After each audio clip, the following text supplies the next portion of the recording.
In this lesson, we're going to talk about polynomial functions. And a polynomial function looks like f at x equals a sub n x to the n plus a sub n minus 1 times x to the n minus 1 plus dot dot dot. Into the last couple terms are a sub 1 times x plus a sub naught. These little subscripts are just to identify which is the first or second or third term. The a sub i's are real numbers, which we call coefficients. And all the exponents are whole numbers. And a whole numbers, those are the numbers 0, 1, 2, 3, 4, and so forth. So a definition, the degree of a polynomial is the largest exponent in that polynomial. So for our general graph that we have here, we would say that the degree of f would be equal to n, and the leading coefficient is the coefficient of that term. Here is an example of a polynomial function. F at x equals 2 minus 3 times x to the fourth. This is a degree 4 polynomial, and its leading coefficient is equal to -3. We would also call this a binomial because there are two terms in this polynomial. We'd have a term of 2 and a term of -3x to the fourth. Another example is g at x equals -2x cubed times x minus 1 squared. It's not written in the standard form that we are familiar with, but we can multiply out these factors, and we end up with -2x cubed times x squared minus 2x plus 1, and that gives us -2x to the fifth plus 4x to the fourth minus 2x cubed. And so this is a degree 5 polynomial with a leading coefficient of -2. H at x equals 7. This is a polynomial. It's a degree 0 polynomial, and its leading coefficient is equal to 7. We don't see it, but we could write 7 times x to the 0, and so that's why it's a degree 0 polynomial. We've seen this type of polynomial before. It's a horizontal line. And just as a note, the 0 polynomial, z at x equals 0, we just say it has an undefined degree. We don't assign any degree to it.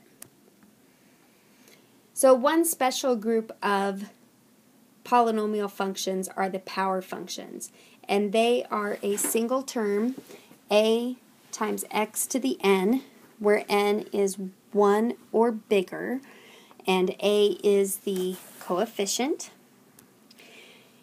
The basic shape of these graphs fits into two different categories. If n is an even number, then the basic shape is a U shape, and when a equals 1, it'll pass through the points 1, 1, and -1, 1. So this is y equals x to the n, where n is an even number. If n is odd, well, the special one is when n equals 1, and we just get the line y equals x. But let's say n is bigger than 1, then we get that saddle shape, and it passes through the points 1, 1, 0, 0, and -1, -1. And this is y equals x to the n, where n is an odd number. And two examples that we've seen before is y equals x squared and y equals x cubed. What's wonderful is that this basic shape is going to help us graph. We can use the idea of transformations, and if we have f at x equals 1/2 times x minus 1 to the 5th power, we know that the basic shape is that little curvy line that passes through 1, 1, 0, 0, and -1, -1. The x minus 1 to the 5th means we shift our graph to the right. And then multiplying by 1/2 makes it half as tall. So the x-intercept is unchanged, but we have the points now 2, 1/2, and the point 0, -1/2. And so transformations are very helpful when graphing our equations. So the zeros of a polynomial are the x values of the x-intercepts. So it's where we cross the x-axis. A real number r can be called the zero of a function when f at r equals 0. So when we plug in the value r, the output is equal to 0. As a consequence of this, we get to say that x minus r is a factor of f at x. And this means that f at x equals x minus r times some other polynomial. And this is helpful when graphing our functions. So let's look at an example. If f at x equals x cubed plus 3x squared plus 3x plus 1, then we get f at -1 is -1 cubed plus 3 times -1 squared plus 3 times -1 plus 1. If we simplify this, we get -1 plus 3 minus 3 plus 1, which simplifies to 0. And so we'd say -1 is a 0 of f. And if we factor our function, we can have x minus a -1 times some other polynomial, and it just happens to be x squared plus 2x plus 1. And so we have f at x equals x plus 1 times x squared plus 2x plus 1. And you might be recognizing that this guy is also something that can be factored, and it factors as x plus 1 squared. So the polynomial I gave you is actually x plus 1 quantity cubed, which leads us to the next idea about a 0. This is a repeated factor. It shows up more than one time.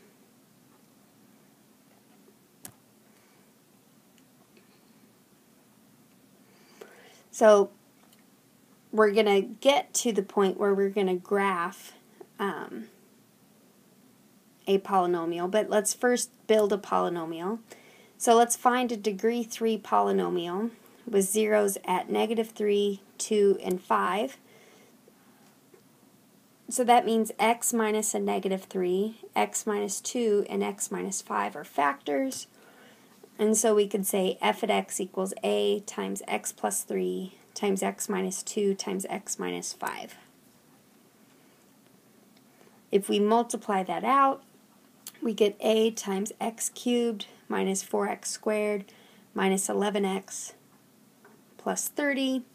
And that number a is going to give us a vertical stretch or a vertical flip, but that does not affect where our graph crosses the x-axis. So a could be any number. So as I mentioned before, some factors occur more than one time. If we look at x minus 1 quantity squared, we'd say that 1 is a 0 of multiplicity 2 because the factor of x minus 1 shows up twice.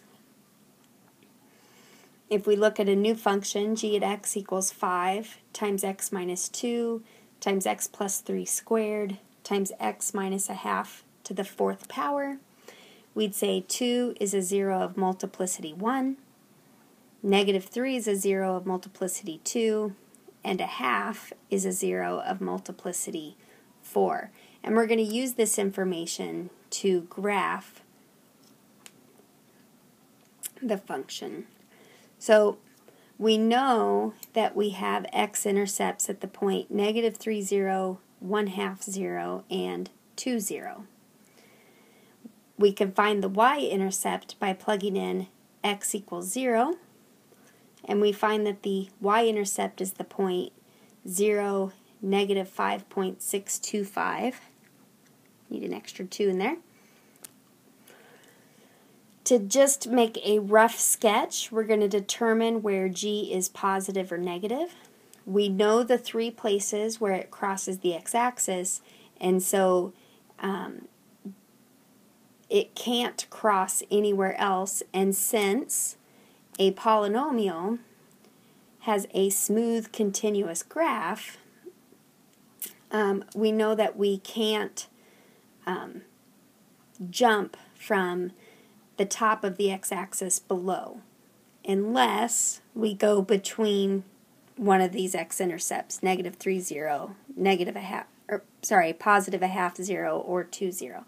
So what we're going to do is plug in test numbers that are left of -3. Like if I plug in -4, I get a number like -2080 something, which means I need to be below the x-axis in that region. If I plug in 0, which we already did, we got a negative number, which means we're going to be below the x-axis here. If we plug in -1, we get a negative number, so we're still below the x-axis. And then if we plug in +3, we got a positive number, happened to be a really big positive number, so we need to be up in this region. And again, we want to use a smooth, continuous curve to make our rough sketch.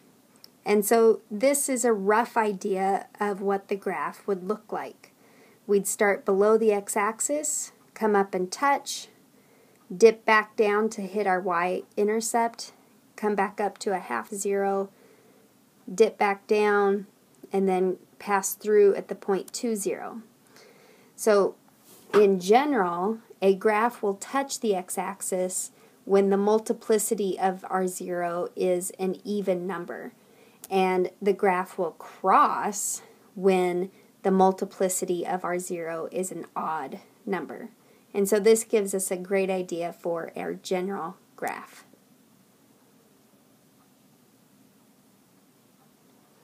As a final note, g at x is a degree 7 polynomial.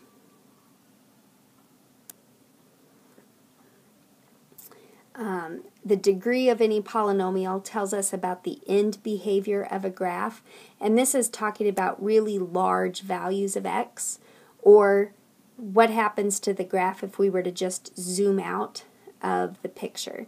So as I mentioned before, g at x was a degree 7 polynomial. We had g at x equals 5 times x minus 2, x plus 3 squared, times x minus a half to the 4th. To get the x to the 7th term, we'd be multiplying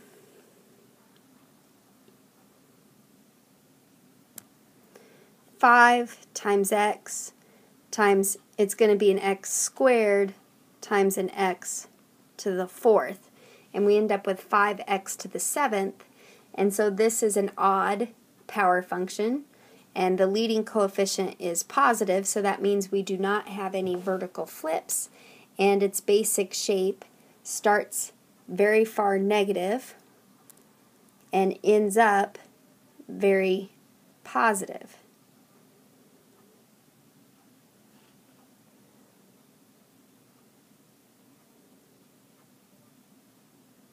I gotta get this guy down here. Very far negative and ends up very positive, which is what our graph did before, if we look at our previous page. In this graph, it started very far negative on the left and ended up very positive on the right. And so those are our strategies for working with polynomial functions. When they are written in factored form, it's very, very handy to sketch the graph, and we get an idea of our graph behavior on the x-axis, on whether it touches the x-axis or crosses the x-axis.